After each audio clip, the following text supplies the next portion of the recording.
Hello, so today we're going to be talking about energy. How much energy should you be putting into your voice? And here is my plan. I'm going to pick it up. How much energy should you spend on your voice? Why do I always tell you I've got a plan? Because you've got to know that there is a plan. And indeed, we're going to talk about just let's get into it. Basically, I was going to do a different video today, but I was wearing this T-shirt, My Social Battery, which is about a type of energy, social energy. For this, it means, the more people that there are, the less energy that I have, which is a common experience for me. But in terms of voice, like when you're learning the voice, energy is something that you kind of have to play with a bit, because I mean the truth about voice, is that it's a physical activity, so it's using all the muscles of the body and of the throat, the head, the face. You're kind of activating and using all these muscles that sometimes people haven't really used very much before. So even if you're talking all the time in your life, which a lot of us do, some of us more than others, some of us are chatterboxes, but a lot of the times we're only using like a particular set of muscles, or we're using our muscles, not a set, but we're using our muscles to a particular degree. And then you go into the world of voice, and then someone is telling you to use like all of your body, and you're doing it for hours and hours on end, and you're changing your voice, and you're finding different bits of your voice that you haven't found before, and you're introducing different tensions into the muscles that you've got.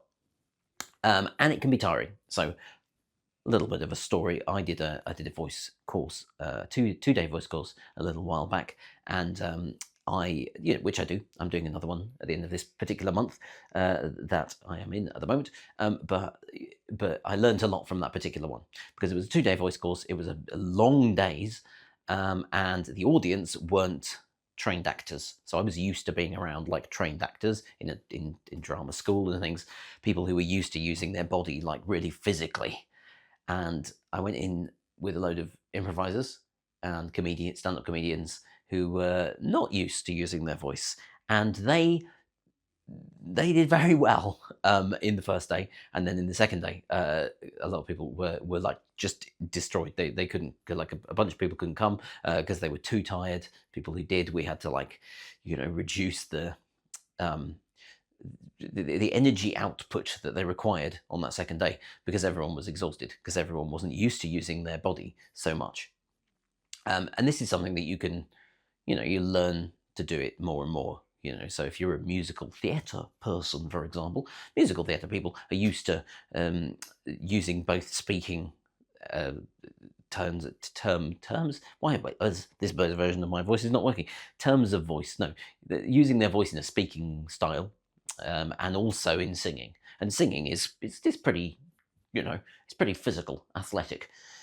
So this is one of those things that this is why energy is important in the voice, but is because the more you use your voice in a way that is different from how you normally use it, the more energy you're going to find you're using. And that's not a bad thing, as long as you're not doing things that are damaging to the voice. So I'm going to introduce, in this particular video, I'm going to introduce two sort of teachings, really. One of them is one of the ways that I teach voice, and one of them is from Estill, which is also, I incorporate bits of Estill. It's a particular type of voice training, which has a really useful way of looking at an energy and effort. But first, let's start with the way that I tend to introduce energy, and it has an acronym, because I come from the world of acronyms, where we like acronyms. And this particular acronym is PAGE, P-A-G-E, presence, alignment, grounding, and energy. So these are the things that you need to check in with your voice, with your body, before you're going to go out into a situation where you're going to perform or use your voice. So presence, check in with, am I here? I launched into this video with very little thought, and just need to make sure I'm here, so you just kind of check in, check your breathing, just wait for a while and allow yourself to arrive in your body. Alignment is to do with the alignment of your body. So this is your posture. If we're hunched over and things, we're kind of introducing tensions in the body that we could use. But if they're unconscious, if we're not doing them intentionally, they're going to affect our body, our voice in our body, the body. I've introduced a new word today. It'll affect our body in a way that is detrimental to the voice because we don't mean it. So checking we've got good alignment is important. Grounding is to do with the connection with the floor, making sure that we have got enough connection with the floor that we can introduce that physicality into the voice that is going to then serve the voice, rather than kind of if we're standing, you can't see this, but if I'm standing on one leg, it's going to be harder for me to have like a fully big grounded voice because I'm less grounded physically. And finally, we have energy. And this is one of those things that changes. So checking in with your energy on a day. How are you feeling on that day? Today I did have a lot of energy for a while, and then I went for a walk, and then now I've got a little bit less energy. And as a result, I'm sort of speaking at this level. I'm not pushing it very much, but I also know I'm going to do some voiceovers in a second, and I'm going to have to just really change the way that I use my voice for that. So that is an important thing, and I therefore am going to speak in this video with a bit more release, because it's important, so that I can relax, so that I can kind of come into that work with the energy it requires. And finally, let's have a look. So that's page. That's just something I find useful to go just check in presence, alignment, grounding, energy, check in with my voice. And in terms of the Estill exercise, it's to do with scales of effort. So this is an exercise I find particularly useful, or it's a tool more than an exercise, and it's just assigning numbers to the effort or the energy that you're giving to a voice. So the example, like the process that's often used in Estill, is if you're kind of changing your voice away from its kind of habitual way of being, you're trying to maintain the most comfortable vocal effort. MCVE is another acronym. Most comfortable vocal effort. Effort. Most comfortable vocal effort. And this is to kind of introduce this importance of the difference between vocal trauma. Am I hurting, like actively hurting my voice, or am I just using my voice in a different way that is introducing that's like the muscles are therefore having to work in a way that they aren't used to, and therefore they're feeling a bit tired. So we'll use an example. So yesterday I was doing a voiceover, and I was trying to do a voice in the sort of androgynous pitch area, which I haven't got a tone generator on me at the moment, but maybe my normal speaking tone pitch is and then maybe I was trying to go up to maybe I was speaking up there. So I was lightening my resonance, using small dog, sort of to bring the larynx up. Okay, and then I was going to swallow. So I can artificially bring up my, it was not artificial, to bring up my larynx just to swallow.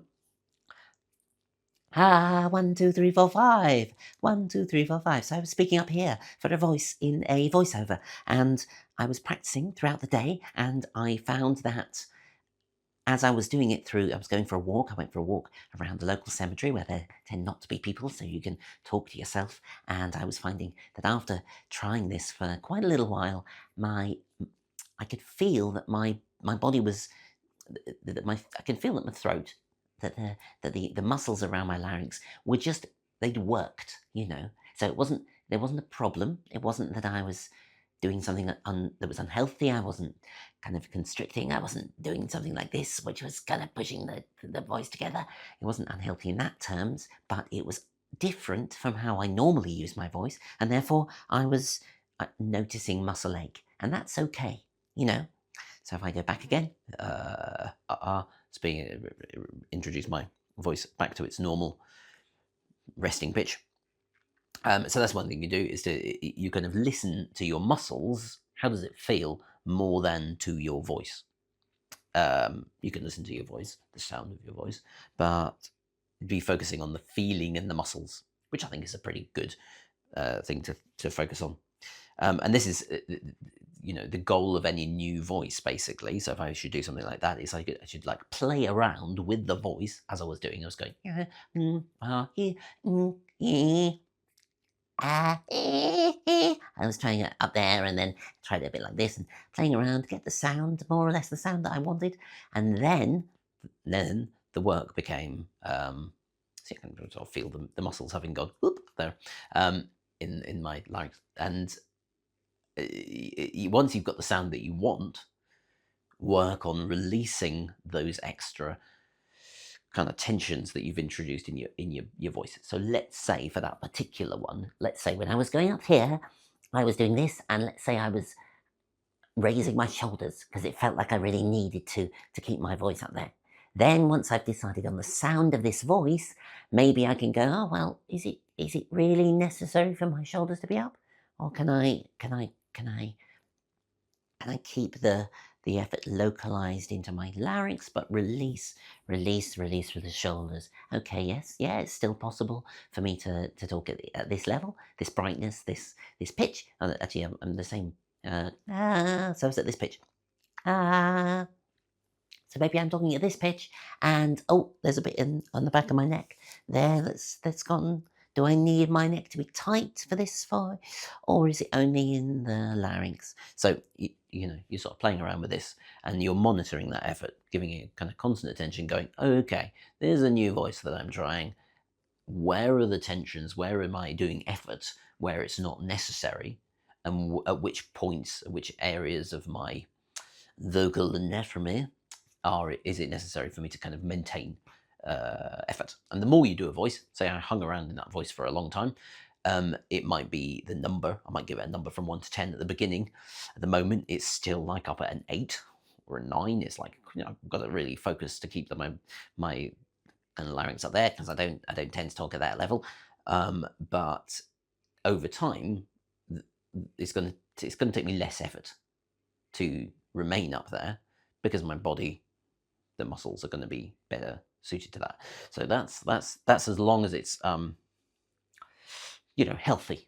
Making sure it's healthy. This is the point, because there are many things you can do with the voice that are unhealthy, and often when we try and put on voices, people will end up doing things that are actually actively kind of traumatic to the voice, and that is what we do not want to do. So you need to have an understanding of a voice to be able to just work out what is effective and what is going to hurt your voice. So we've now, wow, this has been quite a long video. I thought it wasn't for a while, and then I think I've rambled through this process, but I think it's pretty important. So I'm going to finish off with a 4-step process that they give in the Estill way of doing things, because I think it's useful. 1, locate the effort, like work out where you're giving effort. 2, assign a number, like 1 to 10. Hold that number, so you're trying to sort of just hang there, wherever that is, so that you can get a good feel of it, and then start to release, like do relaxation, to see where you need to put effort in and where you don't need to put effort in. And that, my friends, is another video. These are getting longer and longer as they go. I should get better at reducing, but it had more teaching in it, this one, so there we go, compared to the many other ones before. So if you want to find more about the voice, you can subscribe and hit the bell icon. That's a thing that apparently some people do. I don't know whether you would want to do that or not. And you can follow me on social medias, Instagram and TikTok and things. Yar. And if you're interested in Voice Lab, there's it's going to be running in the new year. It's an online program. Check the wait list, I think is probably down there in the link in the description. And that is all for today. Where's my thing to turn off the... I've got it over here today because I didn't want it to get in front of the text, and now I can't find it. There we are. See you later.